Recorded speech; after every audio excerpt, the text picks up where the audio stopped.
सुनते हैं। किसानों से खरीदा गया। आपने देखा होगा कि कहीं भी कोई किसान से संबंधित कोई मुद्दा नहीं है जिस पर 36,230 करोड़ रुपए एपीसी बोर्ड पर एक बड़ा कार्य हुआ, जिसमें जमीन उत्तर प्रदेश सरकार की है, यूपीडा उसको देख रही है और बाकी कंस्ट्रक्शन करने वाली कंपनी अपना पैसा लगा करके इस एक्सप्रेसवे का निर्माण कार्य कर रही है। इतने लंबे, यानी देश के सबसे लंबे एक्सप्रेसवे में से गंगा एक्सप्रेसवे है।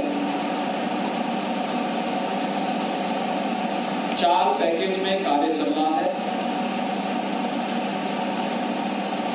इस पैकेज में जो अब तक 85% कार्य होना चाहिए था वह कंप्लीट हो चुका है और यह तेजी के साथ आगे बढ़ रहा है। 594 किलोमीटर के पूरे गंगा एक्सप्रेसवे को नवंबर तक कंप्लीट करना जिन संस्थाओं के साथ में उत्तर प्रदेश शासन का एग्रीमेंट है, उन्हें इस कार्य को समयबद्ध तरीके से आगे बढ़ाना है और आज इन्हीं कार्यों की क्वालिटी की जांच करने, इसका निरीक्षण करने के लिए हम लोग आज निकले हुए हैं। शाहजहांपुर के पास यहाँ पर 2 उपलब्धि अतिरिक्त इसको प्राप्त हो गई। एक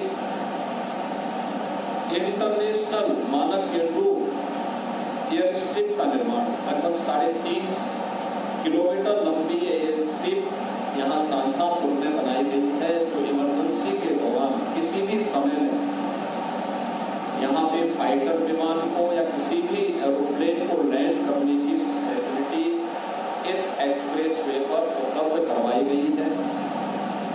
हेलीपोर्ट की भी व्यवस्था इस पर हम लोग प्रस्तावित कर रहे हैं कि इमरजेंसी में कहीं पे कोई हमें एयर एम्बुलेंस की फैसिलिटी देनी हो तो स्थितियों में इसका उपयोग किया जा सकता है। दूसरा, यहीं से शाहजहांपुर से हम लोग फरुखाबाद होते हुए आगरा लखनऊ एक्सप्रेसवे को बुंदेलखंड को जोड़ने के लिए एक लिंक एक्सप्रेसवे का निर्माण भी करने जा रहे हैं, जो इस पूरे क्षेत्र को विकासशील गति के साथ जोड़ने का कार्य करेगा। इसके साथ ही गंगा एक्सप्रेसवे पर आधा दर्जन स्थानों पर इंडस्ट्रियल कॉरिडोर विकसित करने की कार्रवाई है। औद्योगिक विकास के लिए अलग अलग क्लस्टर विकसित करने के लिए भी लैंड एक्विजिशन की कार्रवाई को आगे बढ़ाया जा रहा है, जिससे इंडस्ट्री वहां पर स्थापित हो सके, एक्सप्रेसवे का लाभ लोगों को प्राप्त हो सके और रोजगार के सृजन के लिए स्थानीय नौजवानों के रोजगार और नौकरी के लिए हम स्थानीय स्तर पर ही ये सुविधा उन्हें उपलब्ध करवा सके। मित्रों, इंफ्रास्ट्रक्चर यह किसी भी देश के विकसित होने की पहली आधारभूत शर्त होती है।